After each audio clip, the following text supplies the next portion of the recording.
welcome back in Arelas for another painting session. Today I show you how to use the ink, which I use quite often.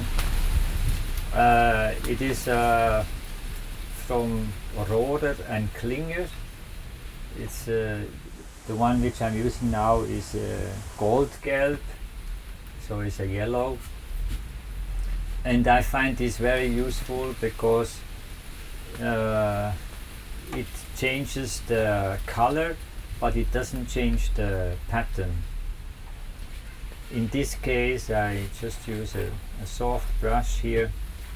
By the way, for using the brushes in painting, I find it very useful if you are interested in painting more often. Then it's good you collect a set of your favorite brushes. Now, the people always ask me what is a good brush. I mean, the good brush is the one which fits you. So there is no rule really. Myself, I tend to like the more expensive brushes, and I guess as a rule they are usually better. Like for instance, this brush here is not losing any hair. It has a good spring, so, and I can really press hard and it absorbs the color nicely. Again, also this one is also a very beautiful brush. It's actually more like for watercolor. But I just always travel with this. Is my favorite set of brushes, and that's how I travel. So I recommend you to also to collect some brushes, because it's very useful, even when you come to a course. Usually I don't give people the most expensive brushes in the beginning, because they have not yet the feeling what the good brush is all about. And something very important which I want to tell you also now, when you want to keep the brush long, basically a brush can live your whole life if you really take care of it. And to take care of it means, don't use it with the acrylic color on the brush. Don't use it just standing by on the table. You put it always into water. In this way you secure that the brush is not, that the color is not drying up on the brush. Because once the color is drying on the brush, it can really ruin the brush. The other thing is, when you wash out the brush, the most important part is here, just the behind, at the end here. Really massage that part and take out the color. And then before you put the brush away, always dry it with a cloth and keep it as dry as possible. Also, don't store the brush standing like this. Many people do that.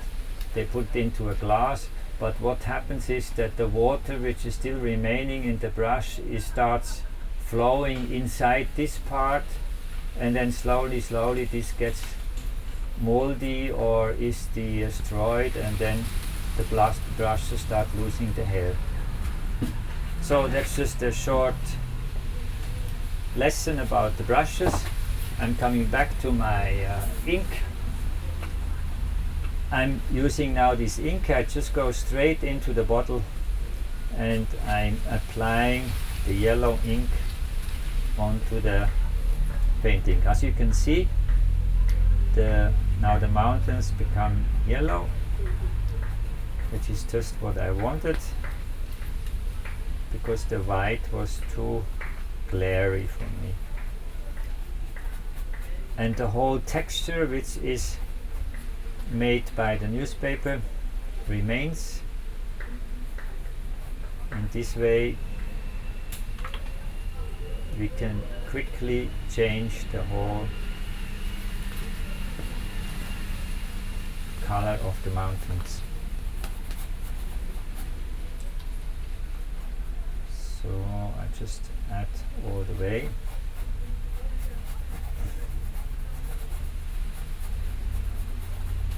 Now it's also fitting much more with the top.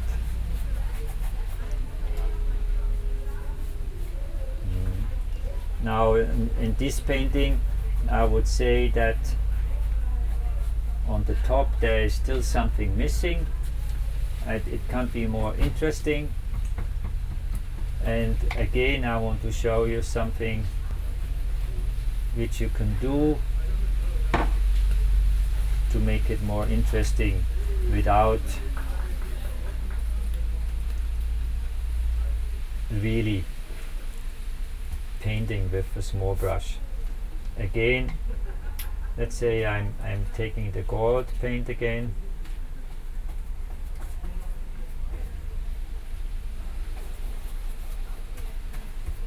I'm going over.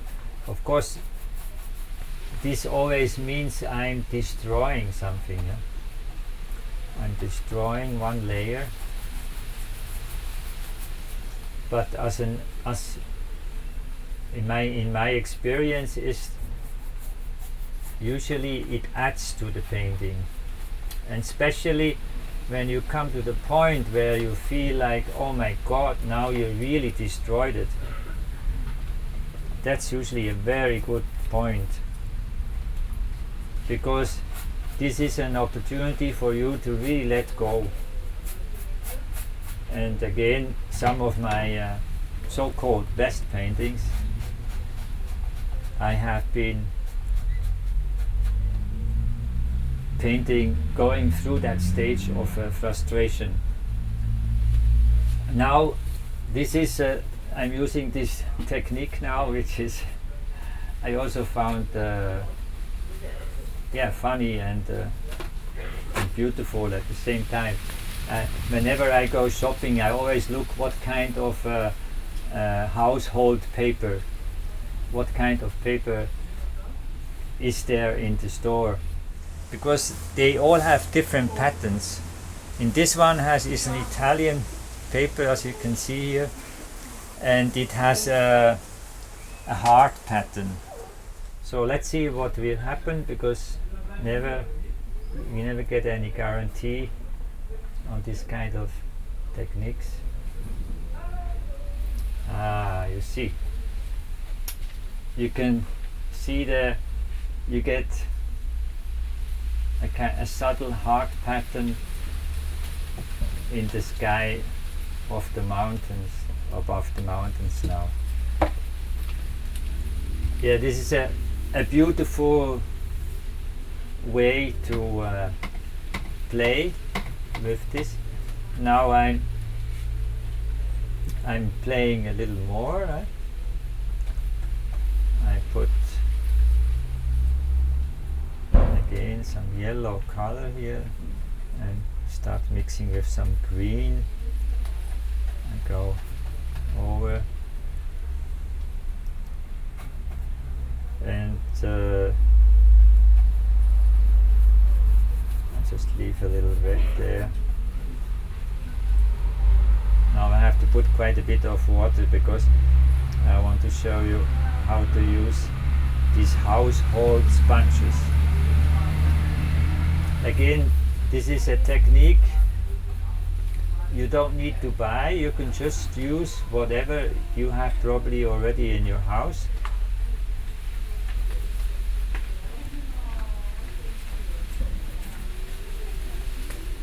So here, this is the package which I bought here. It's basically just these simple dishwashing sponges. Now on this sponge you can see that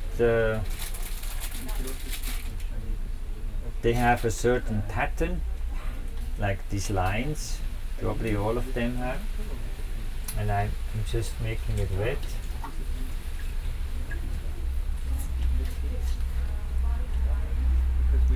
And now I just go over it like this. Yeah. And you see we get these interesting looking lines. I do it on the other side also.